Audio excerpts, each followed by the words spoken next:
Hello, people of the internet. So I'm at home today. I'm putting the odds at us being in some way interrupted at approximately 100%. I've got two 9-year-olds upstairs. I literally just looked out of my front yard, and there are three teenagers I don't know sitting out on the front yard, which is great. They're just enjoying the shade. That's fine. But all that to say, whatever happens in these next few minutes, the chances of us being interrupted by a teenager or a 9-year-old or possibly my wife are approximately 100%.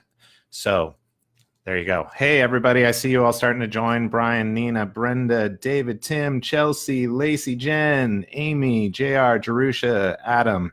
JR sees me. Michelle. Hey, in a minute, I'm going to start by reading the first chapter of the Crescent Stone. But while we're waiting for the last few people to join us, I thought I would show you. I got this in the mail today from my friend Mike Corley. Oh, it's upside down. Whatever. It's art that he made for the Crescent Stone. He always puts it in this thing, and then he makes sure to put it in a folder, and then it's in this. He does a great job. But so this is an ink wash, meaning that Mike did this all. So MS Corley is what he goes by, but Mike is what I call him because we're friends. But look, he did this all by hand. It's really beautiful. It's one of the bad guys from the Crescent Stone. So I just got to find a home for this. My wife said, that's really scary. Where will we put it?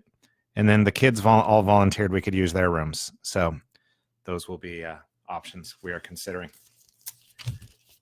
So, well, I think we've got a good group here. I think we'll go ahead and get started. So today and then the next couple of days, I'm going to read from the first several chapters of the Crescent Stone. You can read these yourself if you get tired of being read to. If you go to thesunlitlands.com, you can download the first 4 chapters for a preview. Or you can also, if you buy from the Tyndale website, tyndale.com, they're actually already shipping copies, even though it's not due to come out until August 7th. So several people have already received their copies and sent me pictures, which is cool. So here we go. Crescent Stone. We'll start off here. First, we have to get through all the praise, the pages of people saying how wonderful it is. That takes a while. Also, the map. Got to get past the map. What's cool about this, I made a map that looked really terrible, and I sent it to the publisher, and they had a professional make it look nice, which is always good. All right, Sunlit Lands, Book 1, The Crescent Stone by Matt Michaelotis. Oh, some of you will know and appreciate this. My best friend Shasta passed away 11 months ago. I don't know if you can see that. 11 months ago tomorrow. And I dedicated this book to her. I couldn't think of more to put in the dedication, or actually I could, but it was things that wouldn't have meant much to anyone but Shasta. So I decided just to put her name in there. Okay, so here we go. The Crescent Stone, Book 1, Part 1. And there's epigraphs throughout the book, so bits of poetry and stories and things that are referenced in this book. So Part 1 says this: there must be something better. I know it in my heart. From The Griffin Under the Stairs, a novel by Mary Patricia Wall. Chapter 1, The Garden Lady. Oh, I can probably hold this where you can sort of see it. Here's the epigraph for Chapter 1. The king's gardener spoke the secret language of all growing things. She knew the songs of the morning flowers and spoke the poems of the weeds. She spent long afternoons in conversation with the trees. From The Triumph of the Peasant King, a skim legend. Now we'll begin Chapter 1. I'm sorry, I'm having a hard time figuring out the right place to put the book here. This will come in time as my expertise increases. How's that? That's pretty good, right? Okay, here we go. Chapter 1. The bench stood 20 feet away, such a short distance, such an impossible one.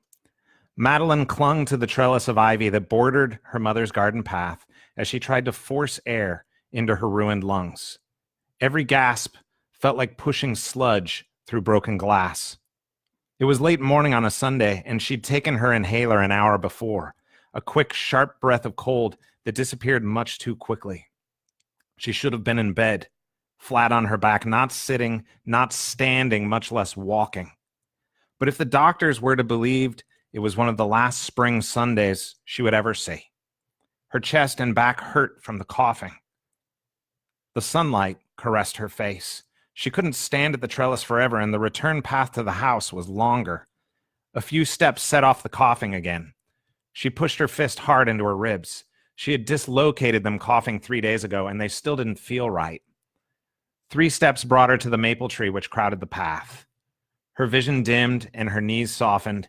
She slid down the trunk, and when the coughing fit passed, she dropped her head against the rough bark. A hummingbird spun into the air beside her, its shining green body hanging to the right of her face. It chirped 3 times, then zipped to her left, its small dark eyes studying her before disappearing toward the pineapple sage. The citrusy fragrance of the roses hung heavy across this part of the path. She took little half-breaths, and it felt close to natural. The bees hummed as they visited the flowers. A squirrel hung off a sunflower by its hind legs, plucking seeds out of the wide circle of the flower's face with its forepaws. This garden never quite seemed to follow the seasons. Sunflowers blooming in spring instead of summer, roses year-round, frogs singing in the evenings no matter the weather. It was an oasis of near magic in their suburban lot. Madeline used to build fairy houses along the shore of the fountain when she was a kid, using bark, leaves, and flowers to make tiny homes for make-believe friends. Her mother had never cared for those little homes. She had planned the garden a full acre of wandering paths, stone bridges, and small fountains. It was eclectic and a bit overgrown in places. Mr. Garcia had done the planting and did the upkeep too. Mom liked it a bit unkempt, and she worked to give it the impression of slight wildness. It didn't look manicured, but there weren't weeds either. The fairy houses, Mom had said, looked like someone had forgotten to clean up after doing yard work. Everything in its place, Mom always said. Look, there's my wife. She's coming through trying to be very silent. I warned everyone that there would probably be people coming through. Then again, Mom also wanted her house to look lived in. That meant strange habits like telling their housekeeper, Sophia, that she couldn't immediately put an abandoned glass in the dishwasher. Once Madeline had come home and smelled fresh cookies only to discover it was an air freshener her mother had bought from a realtor. To make it smell like home, Mom had said, seemingly oblivious to the reality that she was indeed home and that actually baking cookies would have been simpler. A few more steps, Madeline decided, but halfway to the bench, a racking army of coughs marched across her shoulder. Nope, they marched across her chest. She touched her lips, then wiped the blood in the grass. With her eyes closed and the little half-breaths coming again, she counted to 12. When the jagged feeling in her chest passed, she lay flat and watched the clouds drifting in some high, distant wind. Air moved so easily for everyone but her. It may have been a mistake sneaking into the garden without telling anyone and with no way to call for help. She had chosen the perfect moment. Mom and Sophia had gone upstairs, something about washing the curtains. Dad was at the golf course or work or both. Her phone sat inside, turned off. The constant texts from Darius were making her feel guilty, but she had made a decision, and it was final. He couldn't waste his life waiting for her. There wasn't a cure. He needed to live his life. She needed to live what remained of hers. Birds chirped in the maple. The warmer air made it easier to breathe. Going outside in the winter had been nearly impossible, and the sun felt nice. She closed her eyes. The tree shaded her face, but her hands and feet baked in the sunshine. Last week, the doctor had said, if there are things you want to do, you should do them. He was trying to be encouraging. She knew that, but it sounded too much like enjoy your last spring. Her mom didn't think she should sit out in the backyard because she might catch cold, as if that could change anything now. And here Madeline was on her back, stranded and straining to breathe. So much for doing whatever she wanted. The hummingbird wheeled overhead. It zipped back and forth over her, then shot off again, chirping incessantly. I see her, I see her. Madeline struggled to prop herself onto her elbow, looking for the source of the unfamiliar voice. It sounded like the voice of an older woman, but there was no wavering in it, no sense of weakness. It sounded, in fact, almost musical, as if the woman had been a professional singer once upon a time, and the music had never left her. Still, she was trespassing in their backyard. A small thrill of adrenaline coursed through Madeline. A woman made her way toward Madeline, hunched low as if carrying a heavy load on her back. She wore a broad hat with pale violet flowers along the brim, and her gray hair stuck out like the straws of an overworked broom. Her patched and dirty skirt trailed the ground, and she carried a canvas sack. Madeline couldn't imagine how she'd gotten in through the hedge that ran around the garden. Another coughing fit overcame Madeline. Her vision blurred at the edges, and she pressed hard against her chest. "Don't get up, dear. Rest yourself. It's the hummingbird who's in such a hurry, but I saw you. Don't worry. I already saw."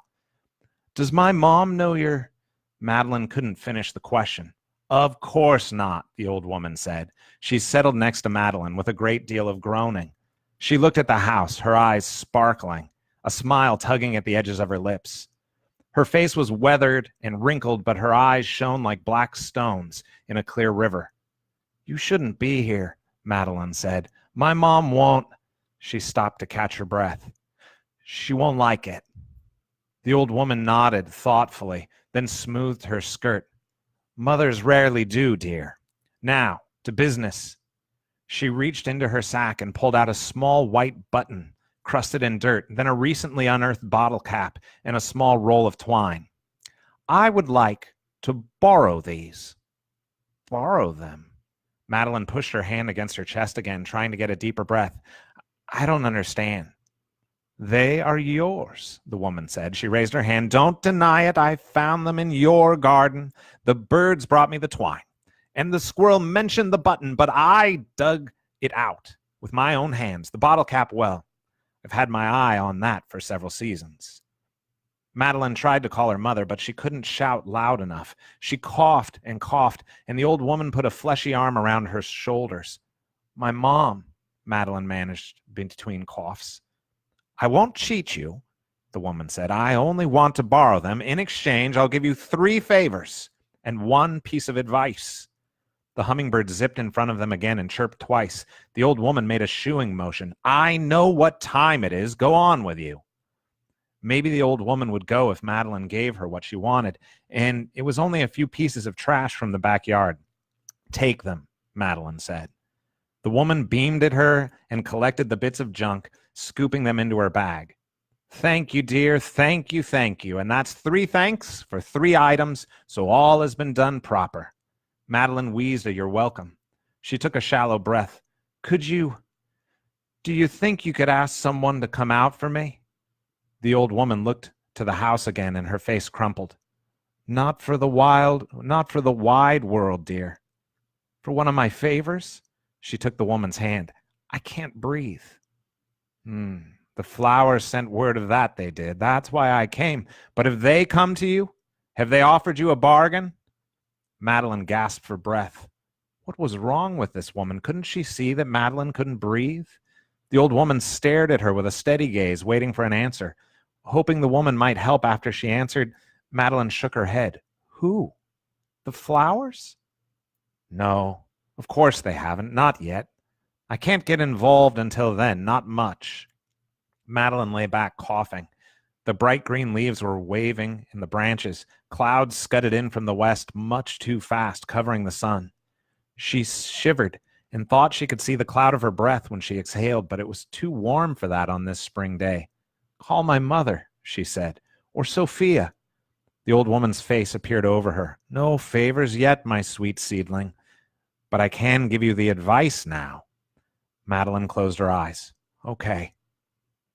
The old woman squeezed her hand and whispered in her ear, but Madeline could scarcely hear her over her own racking cough, and when she could breathe enough to roll on her side, the sun was shining brightly again, and the old woman was stepping into the hedge, like a rabbit running into a thicket of thorns. She was gone. Her mother's cry of horror came from the direction of the house, and feet pounded along the garden path toward the shady space between the maple. The end of chapter 1. That's what I always say to Micah when we're reading at night, whenever we get to the end of a chapter, because that means it's time to go to sleep. I always say the end of chapter, whatever chapter it is. So that's the first chapter of the Crescent Stone. I hope you enjoyed it. If you would like more, like I said earlier, you can download this first 4 chapters at thesunlitlands.com. And if you pre-order in any way, whether you pre-order right now from Tyndale.com, where actually the paperback, if you order the paperback from Tyndale.com, they have it on sale for $5, which I think is actually cheaper than I can buy it as the author. So $5 on Tyndale.com for the paperback. But if you pre-order anywhere, there's a place at thesunlitlands.com you can put on there that you pre-ordered, and Tyndale will send you a full color map of the Sunlit Lands in addition to a couple of podcasts. I'm working on a podcast series for these books. I've done 3 so far, and they'll send you the first 2. And otherwise, you can wait till August 7th. The book's coming out. I hope you will enjoy it. If you have any questions or thoughts, let's see. Did I miss some comments here? Probably. Let's take a look. Hey, hi, Adam. Milky tacos. Read the ISBN number. Okay, I can do that. It's for the hardback. This is the hardback now. 978-14964-3170-7. You'll find that in the young adult fiction /fantasy/epic section of your bookstore, hopefully. So let's see. Great opening chapter. Thank you, Zach. Okay, people are hooked. That is good. $5 is a steal.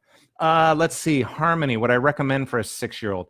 Micah read it. Now she's almost 9. I would say, obviously, one of the 2 main characters is dealing with a terminal illness. So that could be a little rough for a 6-year-old. And there's not, I don't want to give any spoilers, but let's just say this is not a book about finding a magical cure. It is a book about learning how to deal with one's own power and privilege despite having places where you also are dealing with horrific lack of privilege and power, as most people are, right? There's a combination of both. So for a 6-year-old, it probably depends on the kid, but it's definitely, I would say it's clean young adult, which would mean the violence is, it's not gory at all. And think of it like one of the original trilogy Star Wars movies as far as violence and sexual content. So really no sexual content, some definite like romantic relational things. But in fact, I don't think in this book there's even kissing, which I hope that doesn't discourage anyone. There's at least 1 kiss in the second book, I promise. So I'm not sure, Harmony. You might want to look at it first. For your 6-year-old, it might really depend on their own capacity. So for a 6-year-old who, loves Star Wars or something, I think they'd be fine. Yeah, you're welcome. Any other questions or thoughts before we sign off? I'll be doing this again tomorrow with the next chapter. I'll give you a second there if you have something. Everybody having a good day? Hot where you are? It's getting real hot in the Northwest. I think it must be in the upper 80s. All right. Well, thank you, everybody, for joining me today. I'll be back tomorrow with Chapter 2. Of course, you can also get it at thesunlitlands.com and download the first 4 chapters. So thank you, Diana. I appreciate you. I'll talk to you all later. Have a great day and a good evening.